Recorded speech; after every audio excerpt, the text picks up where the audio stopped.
Right. So already we have seen this. What is mean by dimensional formula in the last class itself. Just we are writing here with words. And this example also we have completed. Volume has only dimensions of length. Length into breadth into height. All are nothing but lengths only. L cube we will write. But usually we'll write in terms of m, l and t. So that's the reason we have written powers of m as 0 and power of t as 0, and we have kept it in square bracket. This is what our dimensional formula of volume. Next, further if you see, dimensional formula of speed, this also we derived in the last class. M power 0 L t to the power of minus. Okay. And dimensional formula of acceleration, dimensional formula of acceleration m L t to the power of minus 2. This is all we have done it in the previous class. Just we are going to it. Next, an equation obtained by equating a physical quantity with its dimensional formula is called a dimensional equation. Okay. If we write a physical quantity left side, then it will become dimensional equation. Means dimensional formula only will be writing, but left side we will put equal to symbol, and before that we will write whatever physical quantity it is there. V is equals to will write. Then it will become dimensional equation. See, here we have volume dimensional formula is this, and I have kept volume is equals to this same dimensional formula I have written. Okay, whatever physical quantity we are taking, that also we are writing in terms of square bracket. This is how we write dimensional equation. There is no much difference between dimensional formula and dimensional equation. So this is a one more notation we are following. Okay, if you want to write simply dimensional formula, we will mention in a sentence and we will be writing it. We don't need particular notation for this. Only this notation has to be followed. Okay, square bracket we have to put to the whatever dimensions we are getting here. But here, whatever physical quantity is there, that we have to take with an equivalent symbol, and then dimensional formula has to be written. All should be in square brackets only, whether it is physical quantity or dimensional formula.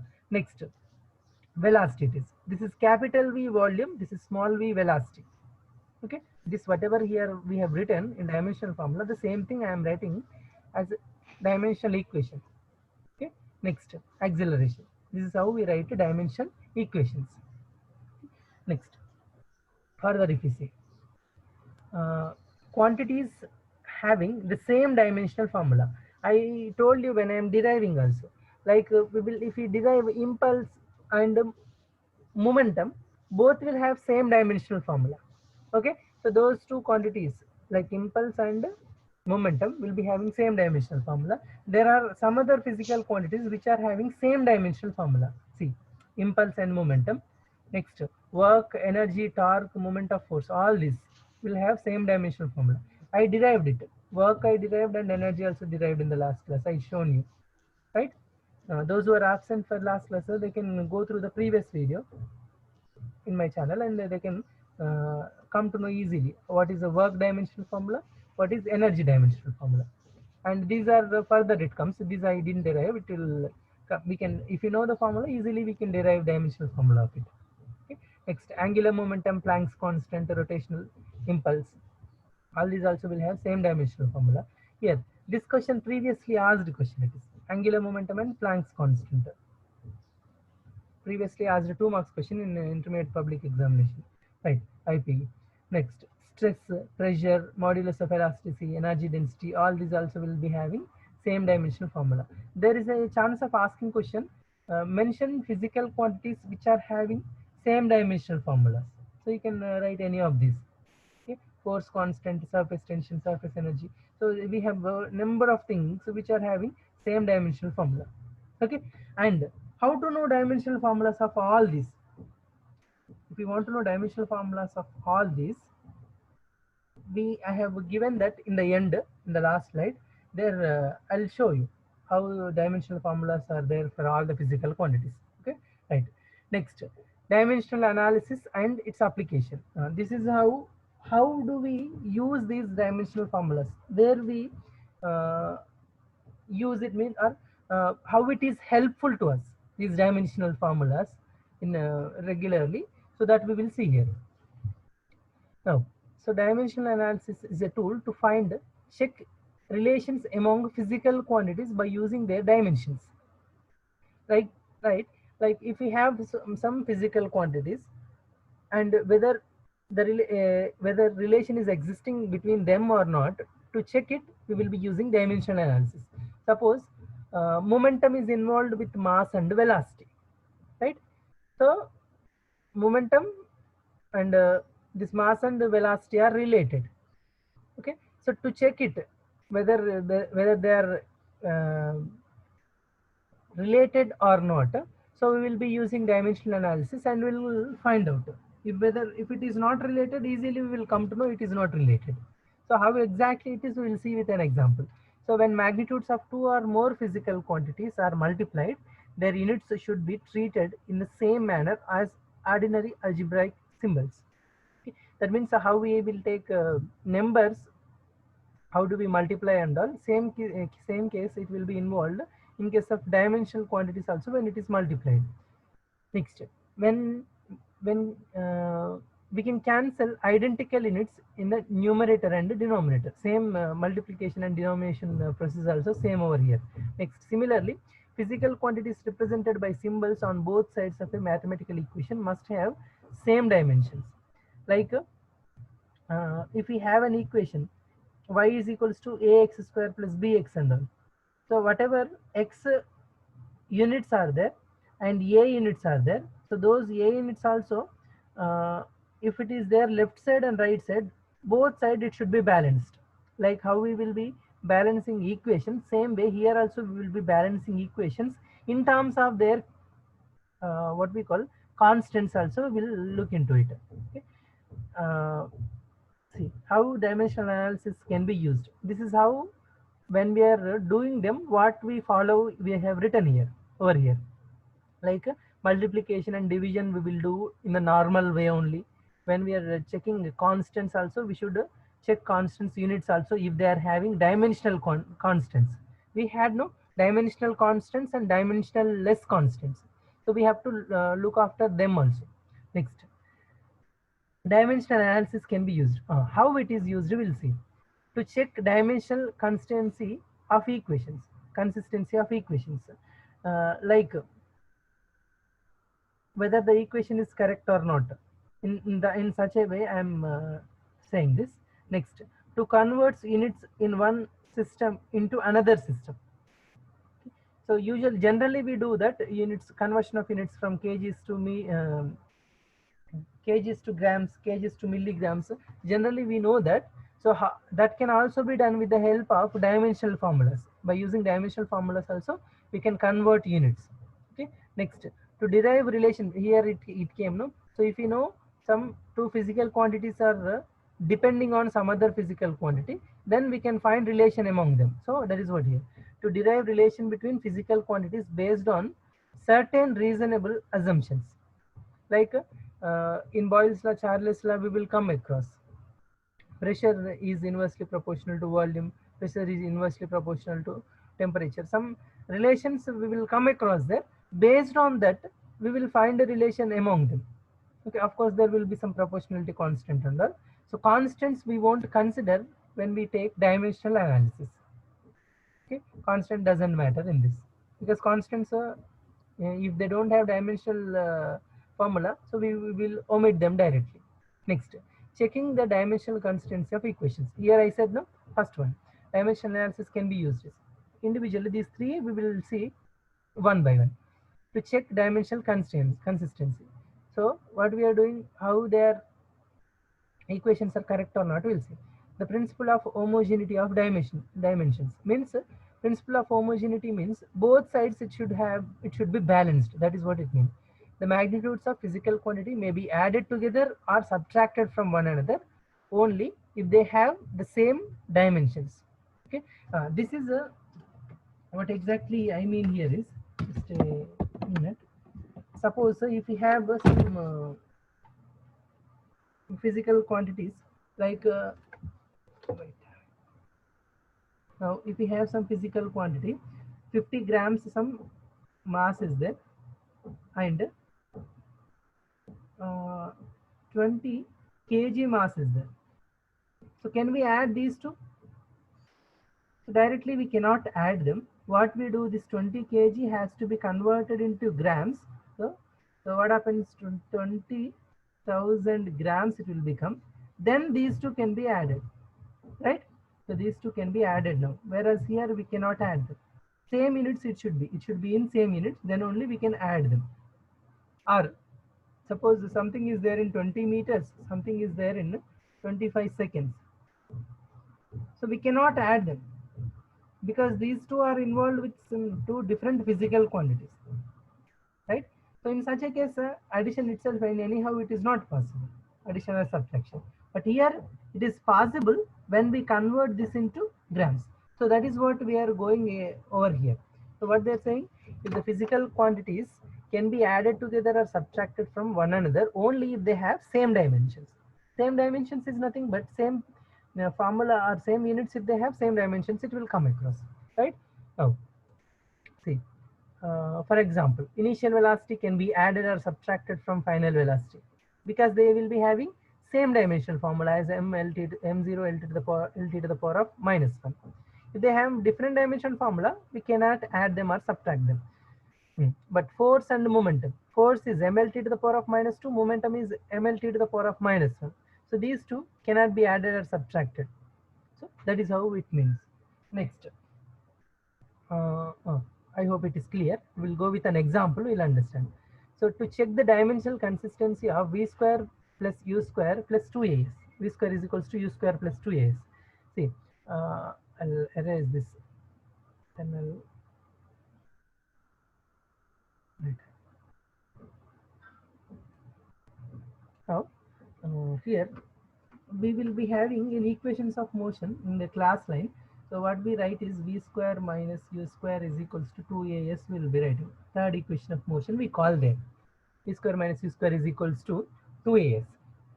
Here this u square, they have sent it to right side, then it has become v square is equals to u square plus 2as it became. Okay, the third equation of motion only they have written in this way, no need to confuse. So what we are going to do here, we are going to check this relation is correct or not. Okay, so how do we check it?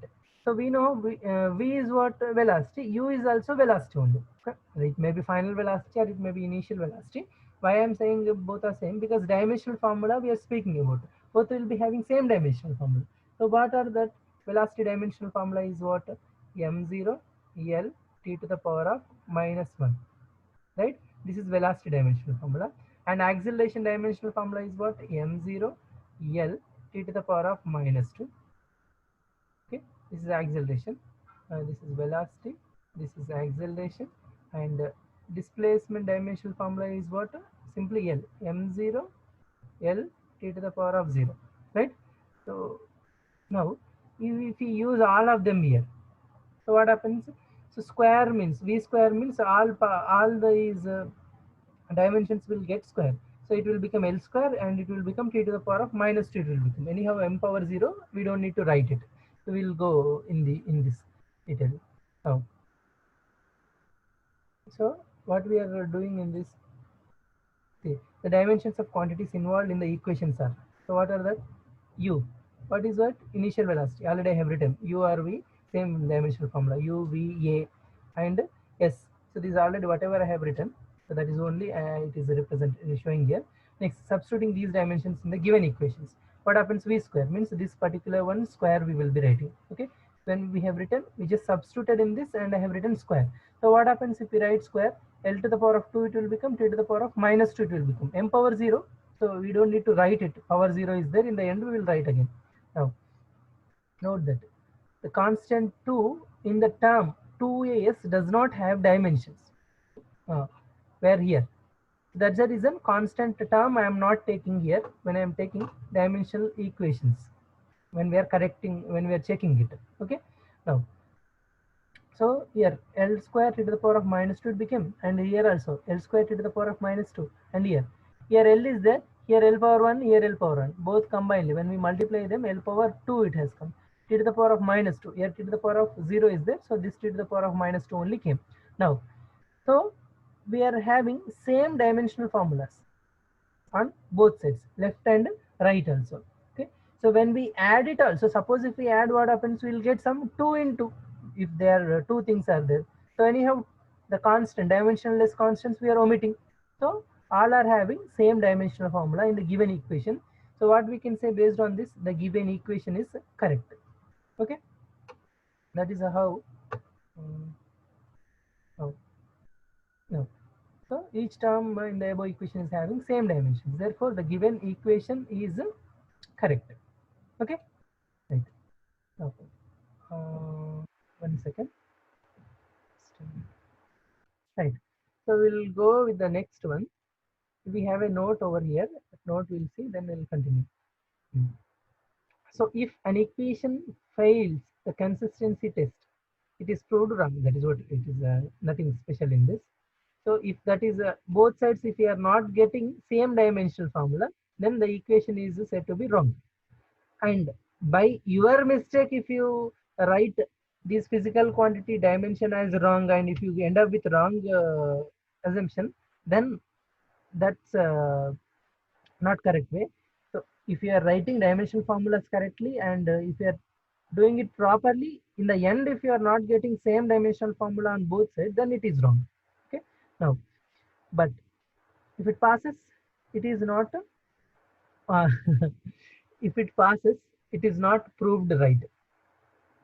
So even though we are getting same dimensional formula on both sides, it doesn't mean that the equation is right, because we may take some irrelevant physical quantities. Arbitrarily, we may choose any physical quantities and we can put it in some equation form, and we can cross check.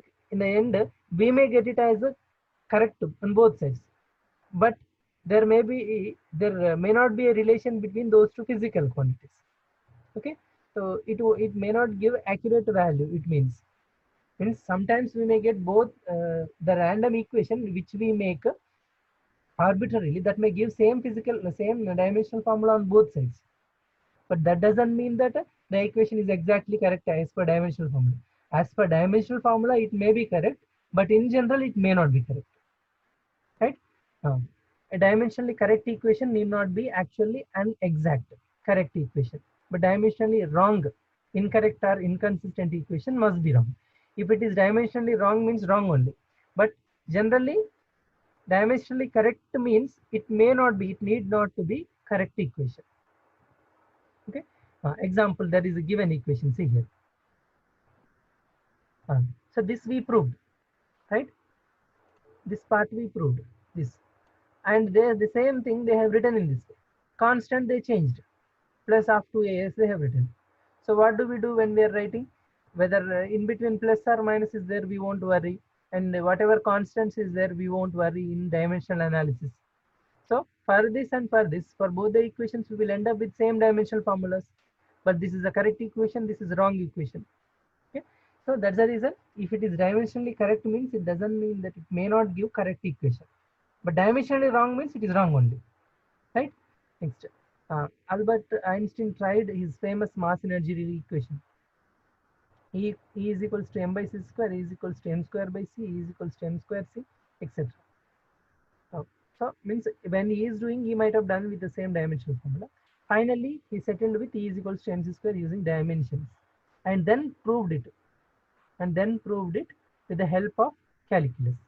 Means generally he has done it, then he ended up with the same. Then he have gone to some calculus and some theoretical values. Right. Next, next one is to check dimensional consistency of half mv square is equals to mgh. This half mv square is what? Potential, sorry, kinetic energy. Mgh is what? Potential energy. So generally we say, if you do some work on anything, that potential energy will be converted into kinetic energy, or sometimes kinetic energy will be converted into potential energy, right? So what we say, energy can be transformed to one form to another form. So the energy will be equivalent, we say. Here, whether potential energy is equivalent or not, we are cross checking. For that, m is what? Capital M dimensional formula. V, we just now we have written m0 L t to the power of -1. And here g is nothing but acceleration due to gravity. Acceleration due to gravity is nothing but acceleration only. M L t to the power of -2 we have written just now. And h is what? height, that is nothing but dimensions of length. So if you write all of them now, so the dimensions m is m only, L0 T0 we have written, V m0 Lt to the power of minus 1 just now we have written, and G acceleration due to gravity, nothing but acceleration only, m0 Lt to the power of minus 2. Now next height is nothing but again uh, length m0 L T to the power of 0. Okay, only length it is having. Next, if we substitute all of them over there, what happens? M m this one I have substituted, and v square I have substituted. V is m0 Lt to the power of minus 1 whole square. And right side, what we have? mgh. This mgh, all these I have substituted. When we multiply it, this constant I am not taking it. Dimensions we won't take constant. Right. So what happens? M and L power 0 is there. Here L is there. L we have got. Sorry.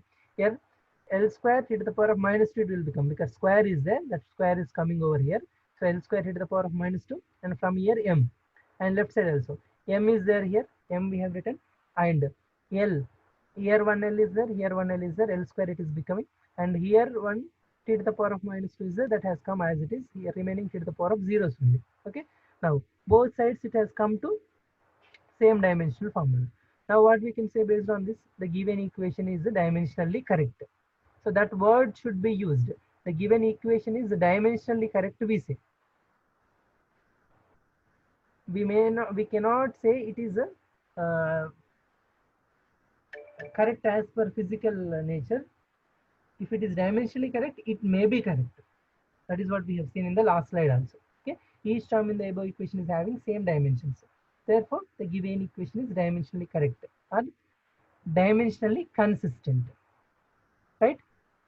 Now, next, this we'll see.